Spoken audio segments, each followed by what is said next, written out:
Eso fue cero idea nuestra brillante. Eso fue, de nuevo, Rappi se lanzó como tienda de barrio. Y cuando se entregan a su vocación, fluyen. Et ne se comparant avec personne, on devient irréprochable. Y más recientemente una transformación cognitiva. Brutalmente informado de lo que te apasiona. Es una actitud frente a la vida. Yo soy lo que yo creo que tú piensas que yo soy.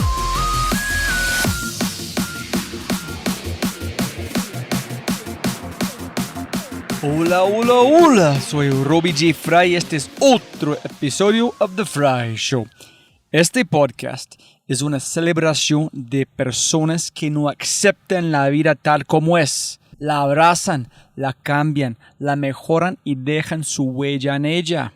In the words of Steve Jobs, they leave a dent in the universe. Esta es una cápsula de tiempo en donde yo pueda aprender sobre sus mindsets, filosofías e historias y compartirlas con ustedes.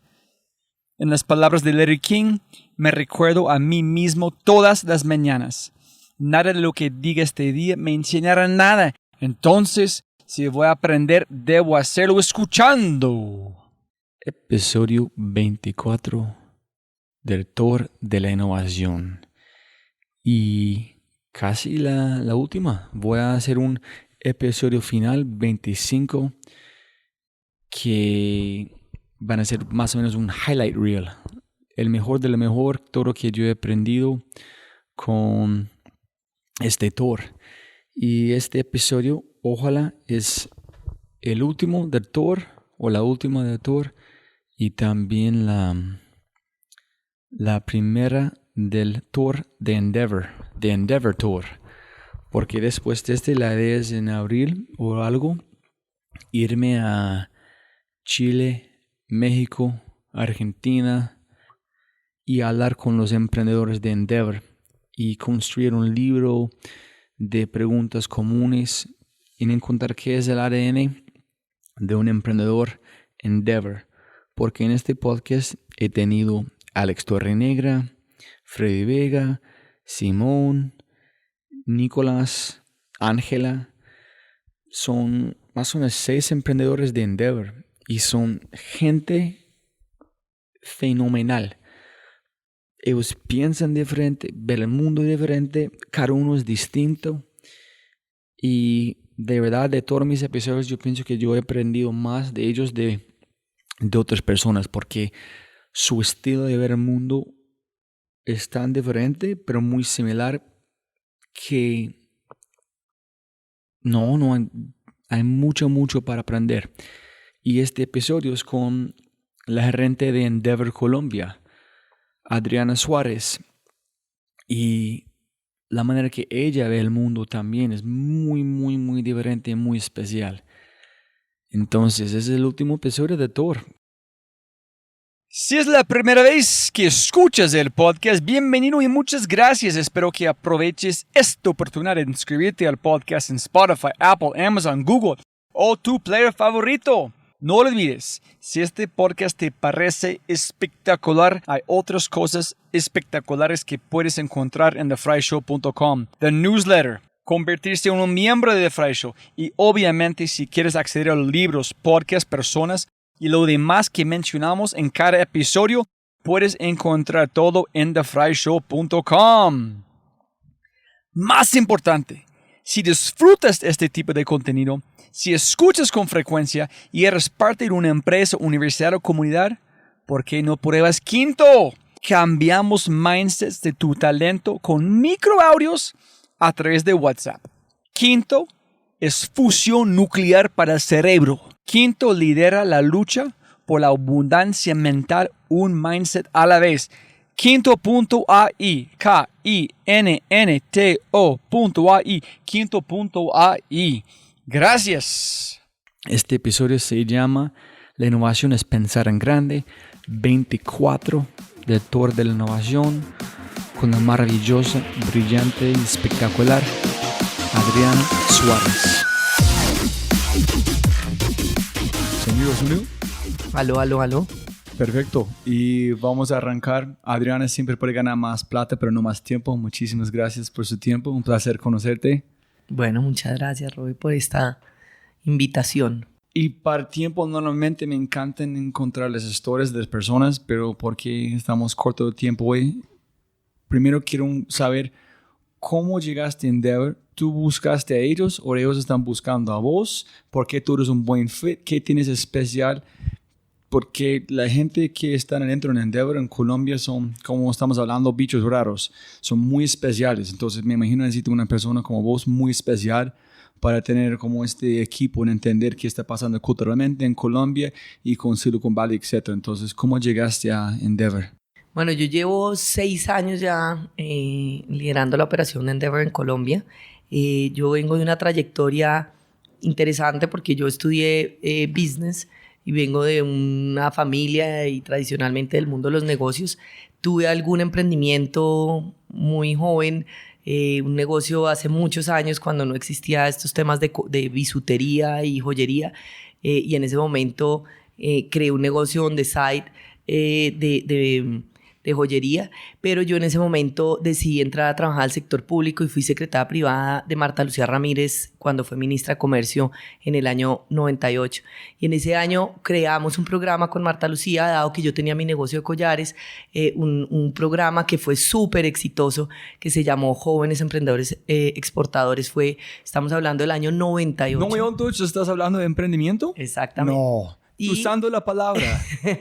Usando la palabra. Yo pensé porque como Catalina de Empusa me dijo, cuando ellos arrancaron una Empusa, nadie entendía esta palabra, fue como hablando otro idioma. ¿Cómo hiciste en 98? Pues es interesante porque yo era la secretaria privada de Marta Lucía y Marta Lucía es una persona que tiene muy obsesionada por buscar opciones para los jóvenes que se estaban graduando de las universidades diferentes a simplemente emplearse. Y ella veía que yo tenía mi negocio de collares, yo llegaba a mi casa a las 8:30 de la noche a hacer collares y los vendía a amigos y familiares que ya me conocían. Y un día me dijo, Adriana, usted ha sido exitosa haciendo estos collares, ¿le va bien? Pues no, yo no tenía, era un hobby más que cualquier cosa. Ayúdeme a montar este programa y creamos un programa que hacía plan de negocios. Los estudiantes, era un formato, en esa época ni internet había, tenían que llenar un formato para armar su plan de negocios y hacíamos una selección de ese plan de negocios y teníamos un comité de líderes empresariales que seleccionaba a los mejores y los premiábamos. Y eso era y hacíamos charlas. Me acuerdo, el otro que trabajó conmigo en el desarrollo de este proyecto es Juan Gabriel Pérez, el director de Investing Bogotá. Y nosotros éramos muy jóvenes, teníamos 24 años, en el ministerio se nos burlaban todos los asesores de la ministra, decían, estos son niñitos, pero llenábamos, y la ministra llenaba, íbamos a Medellín, a Cali, a Pasto, y eran miles y miles de personas que nos oían esta historia. Y ahí nacieron proyectos espectaculares, gente que con su comunidad desarrollaba y producía, exportaban turios. Me acuerdo de una cama eléctrica, unos colchones eléctricos que se desarrollaron, lámparas, una cosa espectacular. Entonces, ese proyecto fue muy exitoso en el gobierno de Pastrana, casi que yo diría que fue uno de los principales elementos para la política de emprendimiento. Y yo ahí después me fui por el mundo público, trabajé 15 años en el sector público, en el ministerio, me fui a Ginebra a trabajar en la misión de Colombia ante la OMC en negociaciones comerciales, de ahí me fui a Nueva York a estudiar, siempre quise estudiar en Nueva York, me encanta, y ahí volví a oír de Endeavor. En ese momento, en el 2006, Endeavor abre en Colombia, pero digamos que finalmente regresé a Colombia en el 2008 a trabajar en promoción de inversión en ProColombia.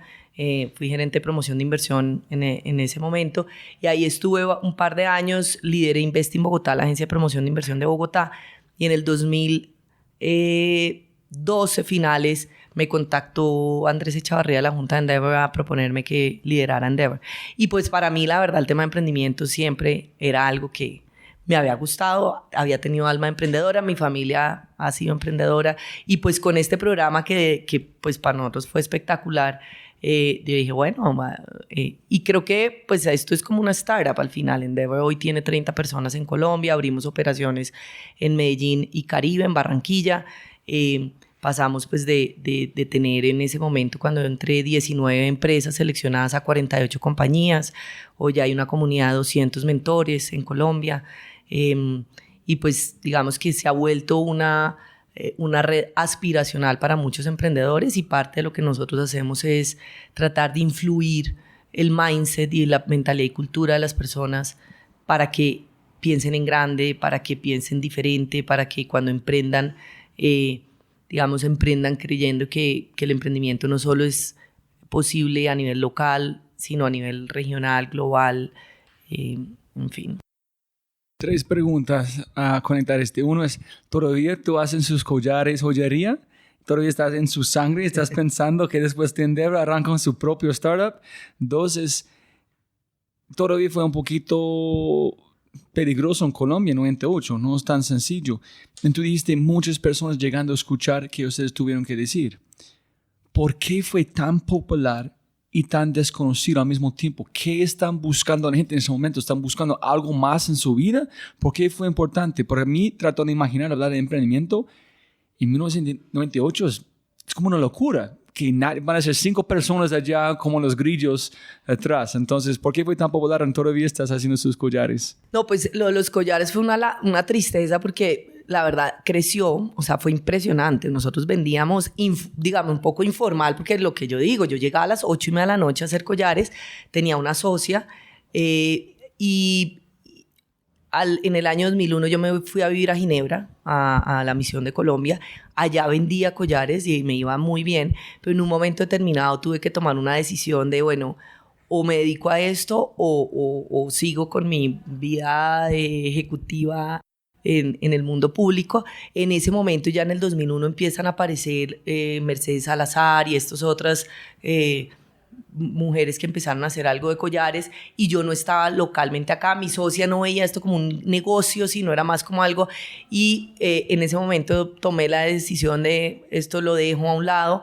Siempre es algo que me ha pesado y siempre es algo que he pensado, bueno, es que hubiera sido de mí si me hubiera más bien enfocado a eso, pero así que pues hoy no lo hago, pero yo sí creo que pues tengo un poco de ese tema de el gusto por emprender. La pregunta dura y no es decir uno es mejor o el otro, solamente es si Adriana Suárez de esta época entra a esta oficina y está creciendo su negocio, hablan con vos y dice, yo no sé, sigo con o yo voy como estudiar en Nueva York, ¿qué mensaje vas a dar a vos en el pasado sobre este tema? Tal vez hoy hubiera tomado mi mensaje y mi consejo hoy sería diferente, sería tal vez apuéstale a tu emprendimiento. En ese momento, pues digamos que tenía como, pues tuve una oportunidad espectacular de ir a trabajar para el gobierno en negociaciones comerciales, algo pues también yo era muy joven, que me apasionaba, el tema internacional me gustaba, pero hoy tal vez mi consejo sí sería apuéstale al emprendimiento, y si no, pues vuelves, es más fácil volver al sector privado y emplearse que emprender, pues digamos que arriesgarse a emprender. Entonces hoy mi consejo sería ese. Ahora, en ese momento es interesante porque yo creo que cuando Marta Lucía de verdad con mucha obsesión dijo yo quiero crear algo que genere una oportunidad diferente de empleo para los jóvenes, y este era un programa que por eso se llamaba Jóvenes Emprendedores Exportadores, era para personas menores de 35 años. Lo que buscábamos era que los jóvenes, cuando se estaban graduando del colegio, de la universidad, empezaran a ver esto como una alternativa, que la verdad sí es, si uno lo piensa hoy, es bastante loco, porque en ese momento y hasta hace solo muy pocos años, las personas ven la posibilidad de irse por el camino de emprendimiento como algo, como una opción. Antes eso no era una opción, era como el que no le iba bien y es el que es desempleado venga y emprenda. Pero sí realmente había como un interés genuino de la ministra en ese momento de creemos una opción diferente a simplemente alguien que tenga la posibilidad de salir y emplearse, porque tampoco va a haber empleo y empleo de calidad para todo el mundo. Y por eso, de verdad, eran eran miles de personas las que iban a oírnos en estos eventos, y tuvimos gente extraordinaria. Me acuerdo que en ese comité de selección de compañías habían grandes empresarios que dedicaban algo de su tiempo, presidentes de compañías que dedicaban algo de su tiempo a ayudarnos a evaluar estos planes de negocio. Era una locura. Y en ese momento inclusive no había ni una política de emprendimiento. La primera política de emprendimiento creo que se desarrolló en el año 2002, tal vez, como política. Pero este sí fue el primer programa que existió. En Colombia nadie hablaba de emprendimiento. En el 2006 Endeavor abre en Colombia. La verdad es que Impulsa se crea en el 2012. Realmente Endeavor arranca en Colombia en el año 2006. Y entre el 2006 y el 2012, digamos que fue unos años difíciles porque hablar de emprendimiento era raro. Conseguir emprendedores de alto impacto era muy difícil, muy, muy difícil. Emprendimientos que pensaran global, que ya habían logrado recorrer cierto camino. Y bueno, ahí en esos años encontramos a PayU, por ejemplo, Pagos Online, José Vélez y Martin Schwimp, que negoció espectacular, innovador para la época en la que estaban. Encontramos a Bodytech, encontramos a Refinancia, que hoy son pues referentes, pero fue muy, muy difícil. Una cosa que admiro demasiado de este país, que es, después de vivir acá, muchas cosas de un gringo es invisible antes de vivir acá, es, si yo quiero, yo estoy en los Estados Unidos, puedo como saltar hamburguesas de McDonald's, ganar suficiente para tener un emprendimiento, fracasar 3 veces en todavía tener un lugar para vivir, en sostenerme con comida. Pero aquí no, es casi imposible. Y más de si yo dije a mis padres, yo quiero hacer algo normal porque estoy feliz, súper, hágale. Pero aquí su hijo no, ellos, sus abuelos, sus padres tuvieron una vida tan compleja que quieren algo que es, ellos entienden que gana plata, pero ellos no tienen que vivir la misma cosa que ellos vivieron. Entonces, ¿qué pasó en este gira 98 hablando de emprendimiento? Cuando me imagino que los padres no van a entender qué es un negocio nuevo, cómo escalar, ni van a ser felices que su hijo no quiere ser ingeniero, se graduó con un ingeniero. Entonces, ¿tuviste esas conversaciones con gente, con los padres, o no fue parte de la discusión? No tanto, o sea, no era sí había como una barrera de, o sea, sí me acuerdo que era visto como, oiga, el que no consiguió empleo, entonces parece que es que lo que va a hacer es emprender, pero más como un tema de being a loser, no sé, como no necesariamente como algo bien visto, pero encontrábamos, era historias espectaculares, que me acuerdo mucho, de hace poco lo hablábamos con Juan Gabriel y con Francisco Matiz, que hoy lidera el área de emprendimiento de la Universidad de ANE. Él era nuestro pasante, nuestro intern, cuando desarrollamos ese proyecto. Y al otro día hablábamos, y me acuerdo mucho de un joven que había organizado en Caloto, Cauca, una comunidad y cultivaban anturios, y eran anturios de exportación. Y era increíble el tipo realmente. Y me acuerdo que a él, por ejemplo, le pusimos de mentor, en esa época que no hablaba nadie de mentoría, a un empresario muy conocido de Pereira que se llama Thibaut Toulemont, que es un empresario, un gran exportador de flores exóticas. Y me acuerdo que él dedicó algunas horas sentado con este muchacho de Caloto, Cauca, que lo que además era extraordinario es que había logrado él solo organizar a una comunidad alrededor de entonces, sí encontramos, no eran miles los negocios, y no eran negocios tampoco, hay que decir, de gran escala, eran cosas pequeñas, pero sí había una innovación y había como unas ganas, que es un poco lo que yo creo que pasa en Colombia, es que sí hay como ese tema de ese tesón y esa interés por ser exitoso, por cambiar un poco esa historia del pasado, que era increíble, o sea, era espectacular. La última pregunta antes de las preguntas de innovación. ¿Cómo te sientes desde este momento a este momento a ver cómo ha cambiado Colombia? miren qué han pasado. Fue 98, miren que tenemos un Simón, un Andrés, un Freddy, un Bodytech. Estamos logrando cosas impresionantes. ¿Cómo es para ver desde este momento a este momento? Uy, no, la verdad es que sí, la evolución es significativa. Inclusive de hace 6 años que yo entré en Endeavor a hoy, el tipo de emprendedores y la capacidad, digamos, de los emprendedores ha cambiado significativamente.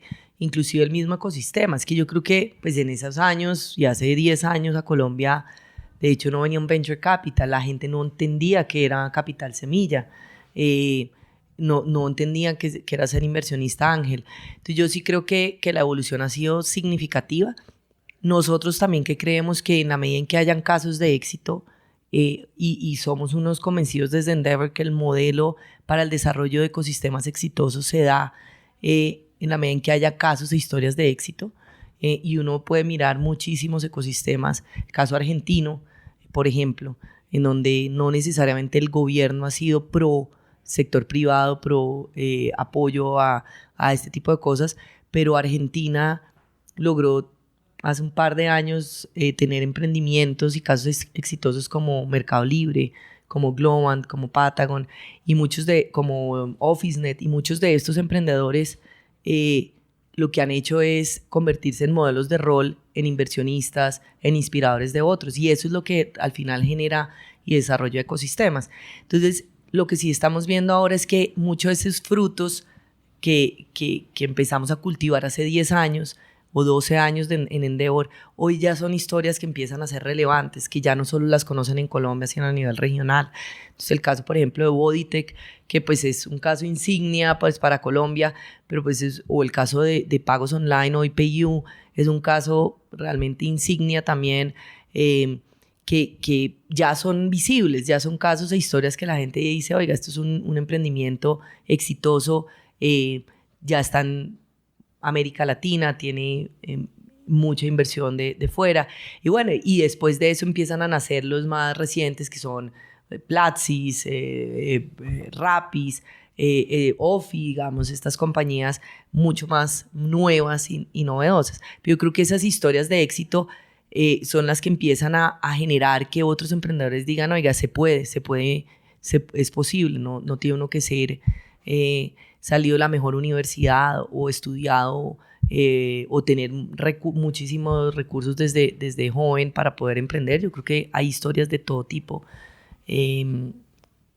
donde se da uno cuenta que si uno tiene disciplina, tiene persistencia, tiene capacidad de ejecución, es capaz de reunir un buen equipo, tiene foco, es visionario y global, posiblemente puede llegar a ser exitoso. Y que después de este giro de innovación aquí en Colombia, hablando con casi 25 a este punto, es donde estoy en un momento con innovaciones. Innovación para mí es la capacidad de servir a los demás. Es pensar en algo que puede mejorar humanidad. Es la única manera que entregar a uno mismo suficiente combustible para pelear para algo diferente, porque estás peleando no para uno, pero para otras personas. Se parece muy similar a que ustedes hacen en Endeavor, construir más las reglas, construir mucho más empleo, es servir, construir mejor el país. Ser un mentor es servir a los demás de conocimiento que tú hiciste en 98. ¿En cómo se llama la mujer que arrancaste este giro con vos? Marta Lucía Ramírez, sí, Marta Lucía, presidenta del Colombia. Ella fue para servir a los niños, para ofrecer más cosas. Entonces, estoy en un momento que innovación es para servir, y también es una palabra, como yo dije, una sofisma de distracción. Pero yo quiero preguntar a vos, porque tú conoces el mundo empresarial y los emprendedores más nuevos en el mundo. ¿Hay una diferencia en qué es innovación? ¿Es importante enfocar en esta palabra o olvídalo en pensar en grande? Pues yo creo que digamos que el empresario grande, las grandes corporaciones y los emprendedores piensan en innovación de manera diferente. O sea, un emprendedor al final no necesariamente piensa en innovación, sino lo que hace es piensa en yo quiero crear algo nuevo o algo diferente para resolver un problema. Para Cumple aportar. las reglas de innovación en definición. Exactamente. O sea, para mí innovación es crear algo nuevo, ¿sí? Pero la forma como lo hace un emprendedor es, aquí hay un problema y yo quiero resolver ese problema, entonces quiero buscar un producto, un servicio que pueda resolver ese problema, y eso al final, casi que con el tiempo uno dice, oiga, qué innovador fue este emprendedor. La empresa, digamos, y las grandes corporaciones tienen el tema de innovación más estructural o más sistematizado dentro de la gran corporación, y ellos hablan mucho de intraemprendimiento, de procesos de innovación interno, innovación abierta, y creo que la velocidad, por ejemplo, en mi opinión, hace parte de la innovación. Y hay un tema radicalmente diferente entre un emprendedor y una gran corporación. Un emprendedor es muy rápido. O sea, realmente la diferencia de un emprendedor exitoso es que logra ser el primero en traer eso, porque de pronto mucha gente estaba pensando la misma idea, pero el que fue exitoso fue el que logró llevar esa idea de manera muy rápida a la realidad y convertirlo en un producto, un servicio real y tangible. Y parte, digamos, de lo que están sufriendo y viendo las grandes corporaciones es que, debido a sus tamaños, la velocidad que ellos tienen para innovar y para crear cosas nuevas, procesos, productos, servicios nuevos, es demasiado lenta. Y creo que ahí, digamos, hay una gran diferencia entre el mindset de unas y otras. Las grandes corporaciones que logran adaptar sus procesos internos a pensamientos rápidos, a generar digamos, velocidad y agilidad, pensando siempre además en el cliente, pues seguramente les va mejor que las que se quedan en procesos burocráticos en donde al final el cliente es lo último. Y lo que estamos viendo hoy en día es que el que innova es el que entiende al cliente y le genera un diferencial, un producto, un servicio, proceso que le genera valor agregado, algo diferente. Un Google, un Apple, etcétera, nacieron como esa empresa no es aquí con velocidad, con pensar en el cliente, en crecer ese tipo de empresa. Entonces, me imagino si es parte de la cultura en el proceso de avanzar, de crecer esta empresa, la innovación en esta velocidad es parte del ADN. Entonces, no es necesario hablar de porque es parte. Entonces, las empresas grandes, en un sentido que son expertos en seguir adelante esos barcos gigantes, no es parte, en un sentido tiene que desaprender, que es mucho más complicado de aprender. Entonces, ¿tú piensas que es posible para esas empresas convertirse en algo que es de velocidad, o ellos tienen que comprarse startups en implementar de velocidad, alinearse con startups en compartir negocios o invertir para parte de sus ingresos vienen de otras áreas? ¿Qué piensas que debemos hacer? Yo sí creo que hoy en día las grandes compañías tienen que conectarse muy rápidamente con los emprendedores y con los emprendimientos de diferentes formas. Y creo, y estoy una convencida de que quien no lo hace, pues se va a quedar obsoleto. Uno, porque primero para innovar y crear productos o servicios nuevos, pues toma tiempo, y muchas veces ya eso existe. Entonces, ¿para qué yo me dedico y invierto miles de millones de dólares en algo que de pronto ya existe, que más bien integrándolo a mi cadena de valor me genera más eficiencia? Entonces, yo sí creo que hoy las grandes compañías, y por eso estamos viendo que muchos de los gigantes ya tienen sus corporate ventures, donde o invierten en startups o las integran dentro de su cadena de valor, o traen mucho emprendedor, digamos, a trabajar dentro de la compañía para que el mindset y la cultura organizacional de las compañías empiece a cambiar. Entonces, digamos, yo no creo que haya una receta única de qué hay que hacer, si crear un laboratorio, innovar solamente, o si comprar startups, o si invertir o incorporarlas dentro de la cadena de valor. Creo que es una combinación de mucho de esto, pero sin duda las grandes compañías que no estén pensando en trabajar con emprendimientos y no solo traerlas a su cadena de valor, sino cambiar el mindset, porque a los emprendimientos hay que pues la velocidad de un emprendedor es diferente a la velocidad de una gran corporación. Entonces, digamos, hay que cambiar la cultura organizacional para poder entender cómo puedo trabajar de manera ágil y efectiva con estos emprendimientos. Me encanta que tú dijiste porque conecta en un punto en donde tengo una gran inquietud, no sé cómo resolverlo todavía, es de mindset. Yo encontré que no haces mucho más de un modelo mental de cualquier otra cosa. Es más innovador y no innovación. Es que cualquier emprendedor es un innovador en un sentido y también puede ser un innovador en un laboratorio, en un emprendedor, como dijo Alex Torrenegra. Pero que ellos tienen en común es este mindset, ver el mundo distinto, no pensar en barreras, pero oportunidades, como dijo Simón. Y tiene esta empresa gigante, tiene un montón de gente que tiene un modelo mental muy tradicional, y no tienes sangre en el juego.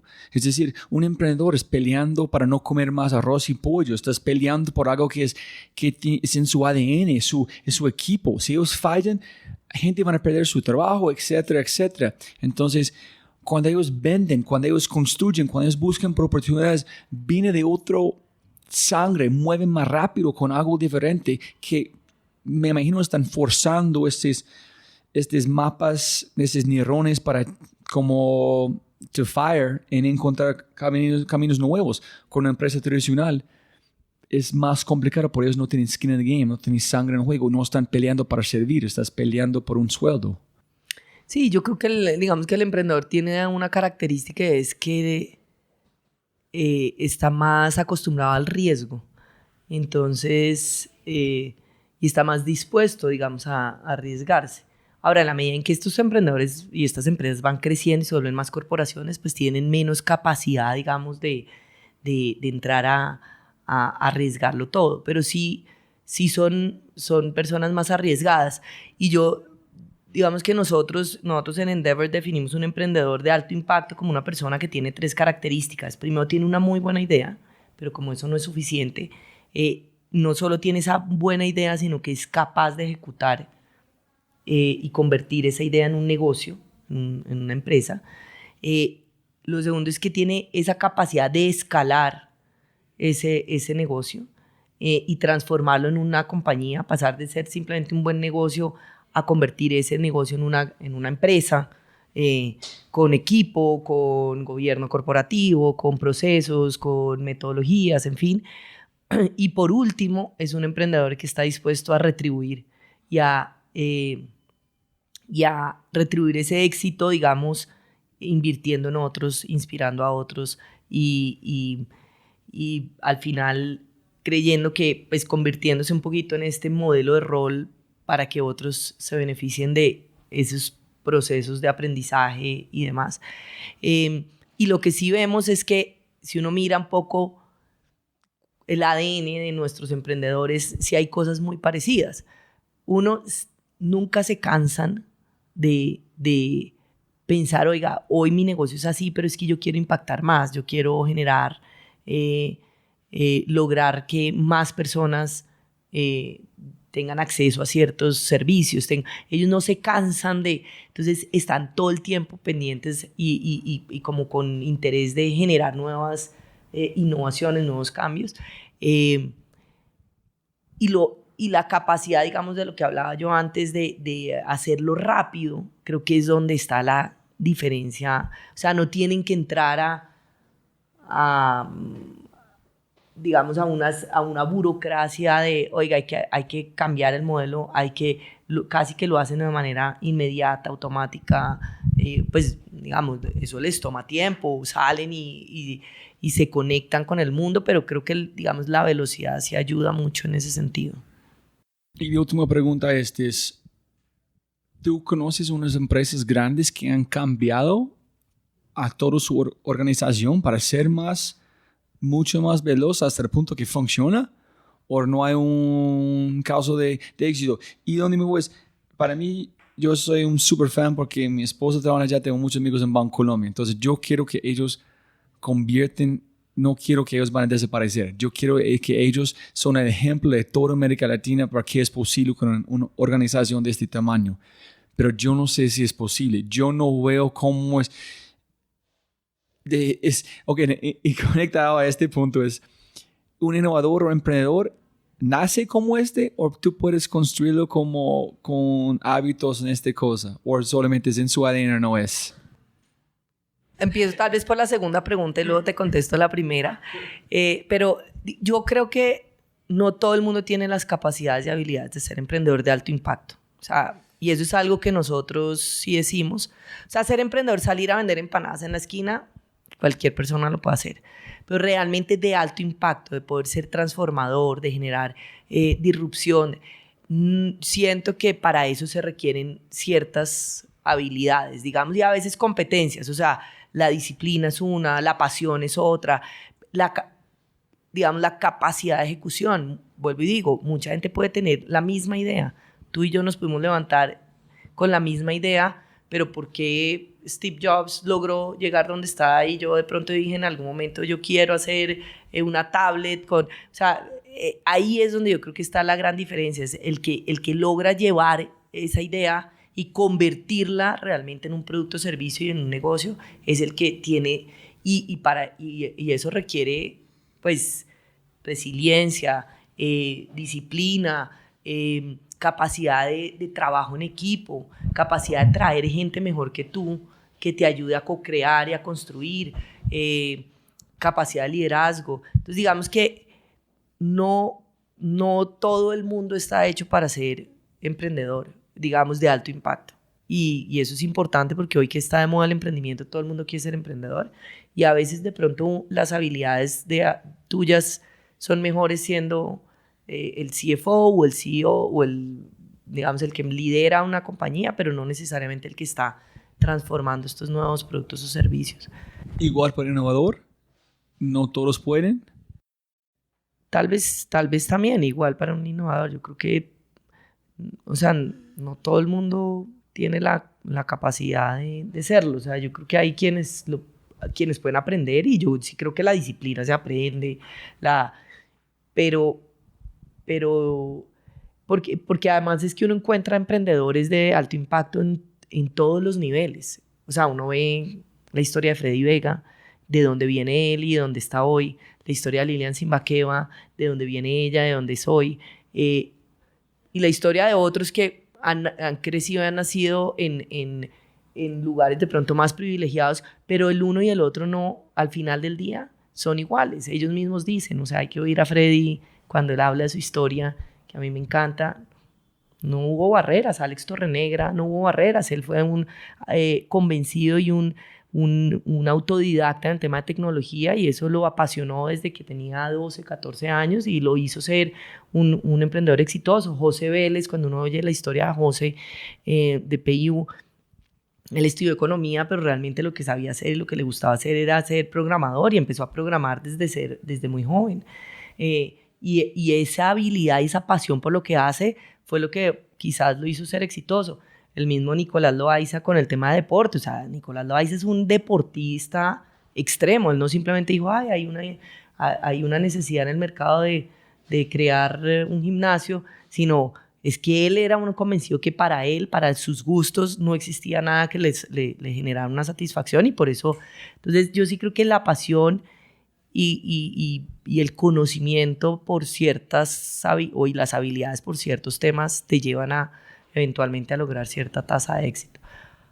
Ahora, tú dijiste algo que piensas muy especial. Posiblemente la única diferencia entre un emprendedor de alto impacto y un emprendedor que no tiene alto impacto o un innovador, no es necesariamente la idea o es su capacidad de ser un imán para contagiar a otras personas en su universo. Es como Alex Torrenegra no es un gran extrovertido, pero él brilla, tú quieres estar cerca de él. Igual con Freddy, wow, ellos ven algo y yo quiero ser parte de esto. Entonces pienso que es la capacidad de generar una chispa entre otra persona, es como donde vienes. Eso es muy especial. De acuerdo, de lograr atraer personas que son mejor que tú, pero que estén dispuestas a trabajar contigo porque te consideran alguien que aporta, que genera valor. Ahora, frente a la segunda pregunta, pues digamos en Colombia, vuelvo y digo, creo que las empresas están empezando a despertarse sobre la necesidad de de ser más innovadoras para cambiar sus modelos de negocio. Creo que estos negocios como Rappi, como Merkeo, como muchas de estas plataformas están haciendo repensar a las grandes compañías que vivían en una zona de confort, qué es lo que el cliente está buscando, qué está pidiendo, cómo lo sirvo mejor, qué precio le doy, cómo trato al proveedor. O sea, digamos, creo que hay una cantidad de cosas que está haciendo que las grandes corporaciones empiecen a repensarse. Y yo diría, digamos, no conozco muchísimos casos, pero he estado muy cercana a varias grandes empresas que están tratando de hacer cosas interesantes en innovación. Nosotros somos un aliado de Sodimac y de Corona, por ejemplo, en los procesos de innovación. Ellos tienen una aceleradora que crearon hace 2 años. Nosotros operamos su aceleradora ayudándoles a identificar emprendimientos que resuelvan algunos retos y apoyándolos en un proceso de integración a su cadena de valor y a la vez ayudándoles a estos emprendimientos a acelerar su crecimiento. Y creo que lo que están haciendo es bien interesante. O sea, son compañías que ya tienen varios años, pues Corona sobre todo una compañía de más de 100 años, pero que en su ADN sí está el tema de hay que trabajar con emprendedores, hay que ver cómo hacerlo, y creo que, pues digamos, como todo, falta seguramente muchos años, pero están invirtiendo recursos y están trabajando con compañías en eso. Y algún otro, un ejemplo, todas las de Bancolombia, no conozco tan de cerca el caso de Bancolombia, pues digamos, conozco lo que están haciendo en innovación y demás, pero he tenido oportunidad de conocer el Banco Bogotá, por ejemplo, y creo que lo que ha hecho el Banco Bogotá,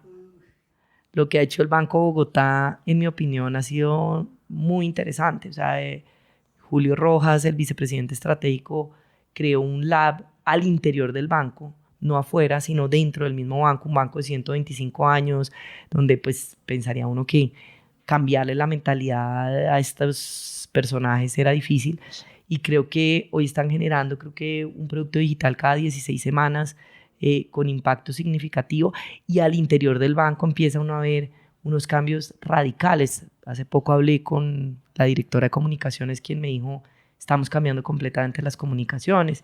Hablé con la gente de la fiduciaria, que me dijo, estamos mirando nuevos instrumentos de inversión totalmente diferentes a lo tradicional. Entonces, como que ya empieza uno a ver que dentro del mismo banco sí hay un cambio que es generacional, y, o sea, que seguramente va a tomar tiempo, pero ese me parece que es un ejemplo que, en mi opinión, es de destacar, sin conocer pues lo que están haciendo otros. Posiblemente en el futuro vamos a ver que es otro nombre tenemos que inventar por la evolución de empresas grandes a que viene. No sé si es convertirse en una cosa mucho más biológicamente evolucionaron, en el sentido que son células pequeñas que operan, pueden combinar con otras moléculas para armar equipos grandes, pequeños en tiempo real. Van a ser un monstruo diferente en cómo ellos compran o trabajan con emprendedores, pero como tú dices, no es imposible, posiblemente no dijiste, pero yo estoy interpretando, es imposible convertirse en un estilo Rappi. Tiene que convertirse en su propio monstruo, en su propio ADN, pero con la necesidad de velocidad en cosas que son necesarias. Sí, o sea, yo sí creo que tal vez hay que realmente hacer cambios significativos y rápidos en muchas áreas, en cómo atiendo a mi cliente, qué empleados tengo, quién es mi equipo. Es que son cambios que van desde lo interno hasta cómo trato al proveedor, cómo le pago al proveedor. Entonces, ese tipo de cosas yo creo que hay que empezarlas a repensar.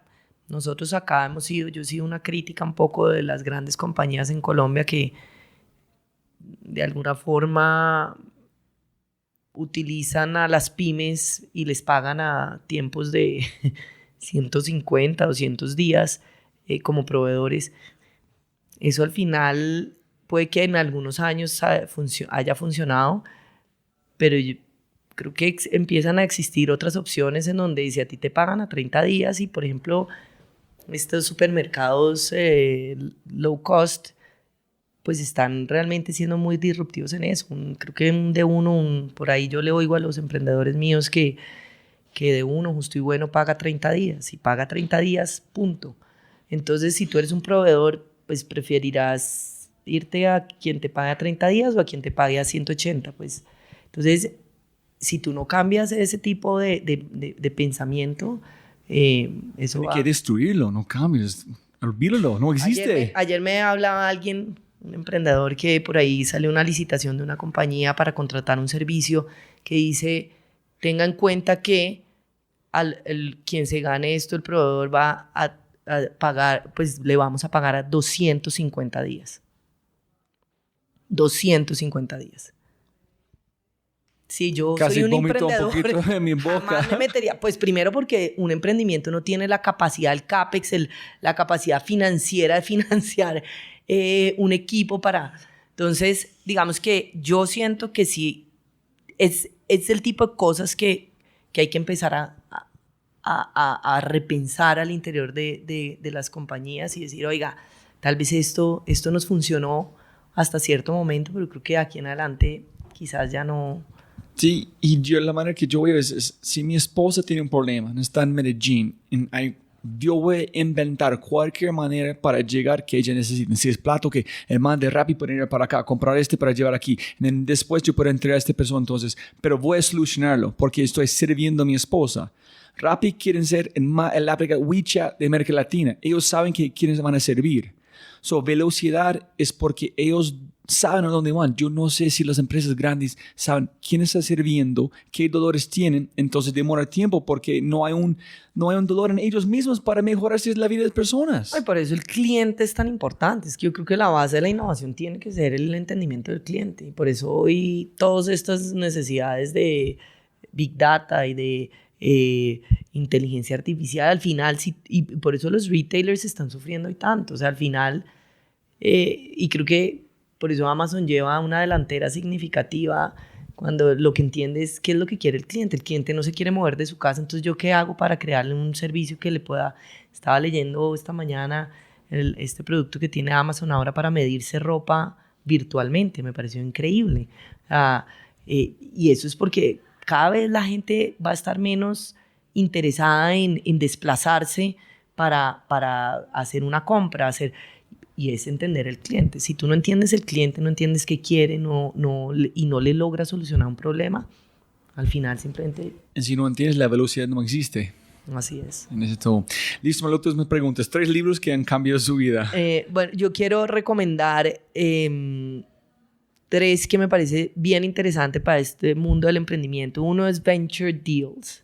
Nunca he escuchado. Venture Deals, para quien está buscando capital, realmente es la Biblia de la búsqueda de capital en términos de qué hay que hacer, cómo se prepara uno. Cualquiera, Simón, cualquiera de los emprendedores que han, Platzi, Freddy, todos los que han salido a buscar capital y han sido exitosos, este libro ha sido casi que su Biblia antes de salir, Venture Deals. ¿Y qué es más, qué idioma usan? ¿Es más cómo pensar en términos que piensan como venture capitalist? ¿Qué es la sobre esencia? todo es muy enfocado a qué debe de hacer, cómo debe prepararse un emprendedor para salir a buscar capital, cómo piensa un venture capital y en ese sentido, digamos, cómo debo yo abordar al inversionista, cómo me debo preparar, qué es un term sheet, me explican muy bien un ABC. Entonces, la verdad es muy sencillo de leer, pero yo lo recomiendo a quien quiera o esté en proceso de búsqueda de capital, léanse ese libro. ¿Y piensas que es para una persona que no es en este punto, todavía puede ayudar a ellos a cambiar su mente en entender a dónde van? Creo que las dos, inclusive ellos, los que escribieron el libro, hacen tienen como webinars también y tienen algunas cosas que condensan, pero creo que es para los dos. El que ya está buscando capital tiene que leérselo. Y obviamente aquí estamos hablando que los ejemplos que ponen es muy Silicon Valley oriented y pues eso hay que aprender un poquito a customizarlo, pero depende en qué stage estés tú, pero igual es bastante valioso, te explican muy bien como el mindset del venture capitalist. Y creo que parte un poco de los errores que tienen los emprendedores cuando salen a buscar capital es que no se preparan, salen a buscar capital cuando están ahogados y necesitan recursos, y eso es el peor momento. Que yo siempre digo, busque plata cuando tiene plata, no busque plata cuando no tiene plata, porque entonces el costo de su compañía pues se lo castigan. Entonces, bien interesante. El otro se llama Growing Pains. Este es un libro más para escalar, y es cuáles son esos dolores que tienen las compañías cuando están creciendo. Y nosotros, pues, que trabajamos mucho con scale-up companies, tenemos claro que es doloroso crecer. O sea, es doloroso porque tú empiezas a vender a una velocidad gigantesca y empiezas a darte cuenta que tu equipo, tal vez el que tenías cuando arrancaste, ya no te sirve. Tienes que empezar a invertir en equipo. Te empiezas a dar cuenta que no tienes procesos. Te empiezas a dar cuenta que pero la velocidad es tan grande que si no vas arreglando esos dolores desde el principio, quizás se te vuelven, es como una bola de nieve mucho más grandes. Yo pensé que un hombre de Tim Ferriss podcast, no me acuerdo, como un japonés que tiene muchas empresas, está hablando como factores de 3. Es cada vez que tu empresa crece de como 3 multiplicado de otro 3, como 3 a 9, 9 a 27, todos sus procesos no funcionan más, se tiene que inventar procesos nuevos. Entonces aquí vienen los growing pains, ¿no? Claro. Y pues para el caso, por ejemplo, de Rappi, que la gente es muy impaciente y dice, oiga, pero es que el servicio... Y en una mesa redonda, pues yo soy una gran usuaria de Rappi, tengo que decir que como ama de casa ejecutiva, para mí es bastante conveniente poder pedir la leche de mis hijos cuando la empleada me llama y me dice, se acabó la leche, pues la única forma es Rappi, llega y en general 99% de las veces me va bien, pero también a veces somos impacientes. Oiga, es una compañía que ha crecido a unas velocidades extra... O sea, creo que no la gente no puede entender. No puedes entender este crecimiento. Entonces, sí, seguramente tienen problemas de servicio al cliente, seguramente. Pero oiga, si Avianca tiene los problemas de servicio al cliente y tienen 100 años que tiene y no los abordan a la misma velocidad, ¿por qué no somos pacientes con compañías que están creciendo a unas velocidades? Entonces, digamos que esos son growing pains, y me parece que ese libro es bien interesante. Y el último es Crazy is a Compliment, que es un libro... que escribió Linda Rottenberg, la fundadora de Endeavor. ¿Es buen libro? Es un poco la historia más que Endeavor. Ella siempre habla de estos emprendedores de alto impacto tienen cierto nivel de locura, porque realmente es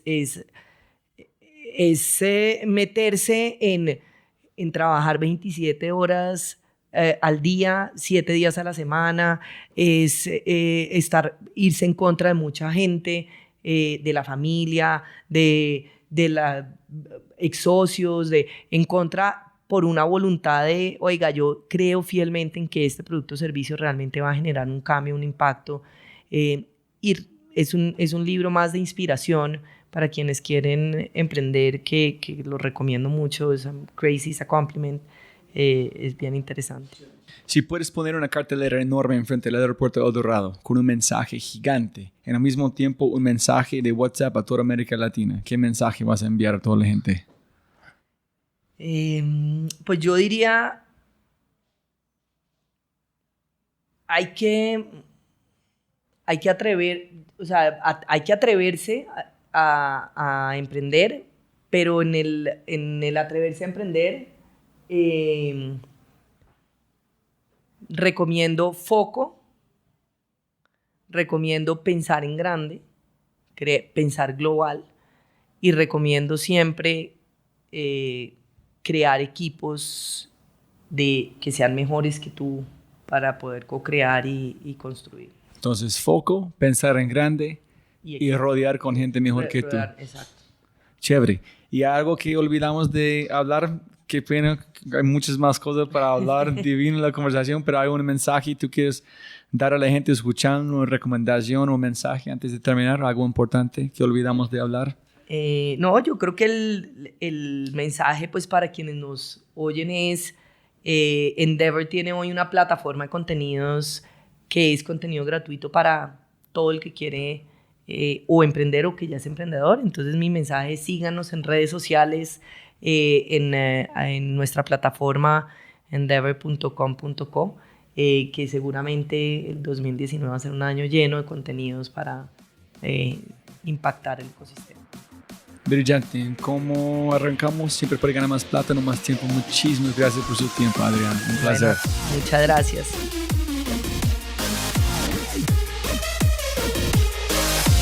Como siempre, siempre, siempre puedes ganar más plata, pero no más tiempo.